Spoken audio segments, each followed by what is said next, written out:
Great You book. see it on the screen there, and you know, it's reflects some 30 years of some of my writings and that kind of stuff, and I'm just glad to put it out. And these guys, you know, they bring the spirit into the room, the Writers' Workshop. We started the Writers' Workshop in 1977. So this year we're celebrating some 34 years, and just had, you know, a wonderful life of meeting people like Julian and Edward and others. I could just start naming Jason Moffat and Julia Mallory and Yaya Soki, so on down the lines. I mean, Claude Lewis, just great people, names, yeah. good people in the area here who are using the word, you know, to bring life into the city. So again, I want to mention the fact that on Fridays, it's the second and fourth Friday of every single month. The second and fourth Friday, we're down at the Know Thyself Cultural Bookstore. And you can meet gentlemen like Edward and Julian, and they come in and do a tremendous job. It's always free. It's from 7 until 9. And it's located at 1003 North 3rd Street. And again, it's the Know Thyself Cultural Bookstore. We want to thank the family that owns that. They do a tremendous job of you know, bringing great literature to the area and open up their venues for us. And then at the Camp Curtin Y, every Wednesday night, we work with young people. In fact, we have Brother Thomas, what's his name? Tolbert, Thomas Tolbert, and also Talani. I'm gonna mess up her last name. Romel. Yeah, Delani. Yeah, she brings in a young man by the name of Romel. She works with him, and she's just stepping up too, and just helping out. TSS, right? Yeah, TSS worker. Yeah, that kind of thing. So. Just good people around, all around. But that's a free program also at the Camp Curtin Y. Starts at 6:30, ends at 8. And, you know, just bring your kids up. 8 to 18, we'd love to have them. Julian, jump in there. I also like to say I put a poem on my website, www.julespublishing.com. That's JUELZ publishing.com. I have a poem of the week that I put on there every week. For kids, you were doing a good job. I have a kids section as well. I need to update it, but it will be as we go along with the workshop in the sanctuary. I add, you know, I add some of the children's poems. And you know, I received a phone call, guys, from a gentleman named Yodi. Make sure I say it right. Yodi, out of Allentown. And he's doing a similar work up there, and he invited us to come down, and there's some people from Harrisburg was going over, and they told him about us and all this kind of stuff. And so we're hoping to, you know, start having that kind of, you know, relationship to back and forth. And then you have people in Philadelphia, you have people in Baltimore, you know, it's really a big thing. And it's good to see people turn into the word, you know. There was a time when they had a thing called the Harlem Renaissance, when, you know, you had all kinds of artists jumping off. So we're hoping that we're experiencing another phase like that. Where do you hope to go with your work? Julie, I'm going to start with you, because you've done a great job of marketing your work and getting around, and people really know you out there right now. So where do you hope to go, let's say 5-10 years from now?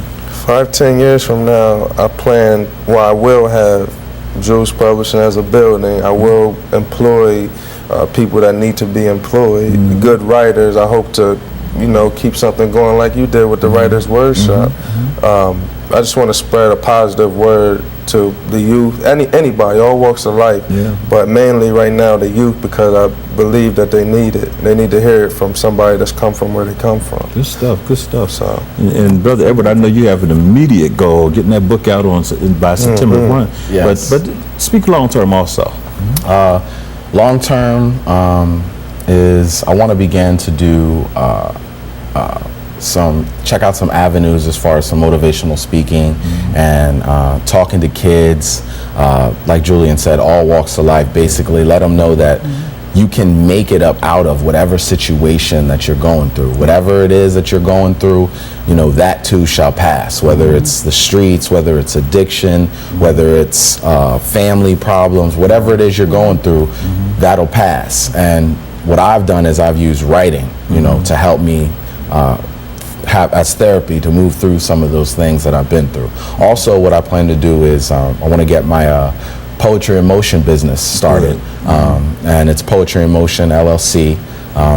And basically, what I'll do is take people, whether you're incarcerated, whether you're in any type of institution, and we'll take poetry and perform for them, and then, you know, create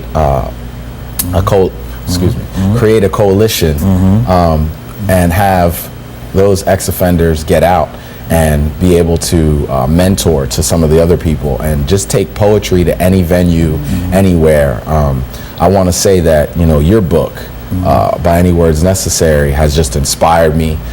You know, you tell me all the time to just continue to produce, and that's what it's really all about. Seeing you with the longevity, with the Writers Workshop, 30-some years, and doing things within the community.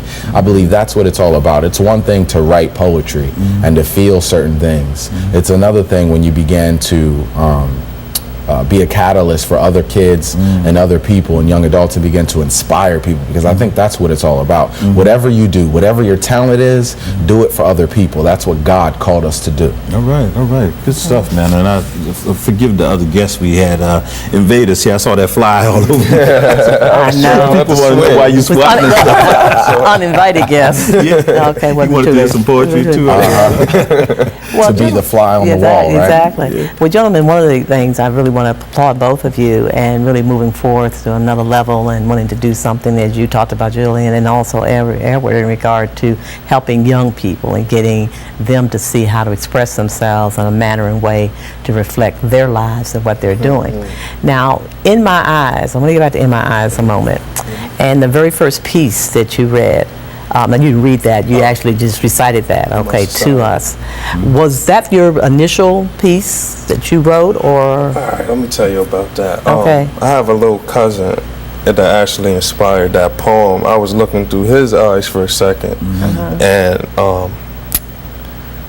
it was a small. I wrote it on. We were driving. We were all in the car. It was me, my fiance. It was my cousin. You know, we were just going on a little trip, and I was just thinking about some of the things he was saying, and I just wrote it on an envelope real quick. Right. And it didn't go. It's not as long as it was, or it is now. It was just a few lines, and then I added some things to it. But you know, he inspired it though. Okay, so he was actually one that inspired that. And your piece, your signature piece, is that the first one that you actually wrote, or you had some other pieces? To be honest, I was in jail at the time, and I got celled up with a guy, and I was in the thick of fighting all the time, constantly getting into fights.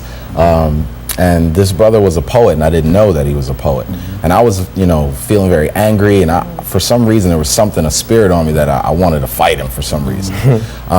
And, you know, he said, brother, listen, start to speak life into your life. Stop speaking death into your life. Stop speaking curses. And I had no idea what he meant when he said that.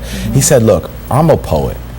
And he's like, I believe just by hearing a little bit of words that you've spoken that you're a poet. And I hadn't told him that I wrote anything. I hadn't said that in any way, shape, or form.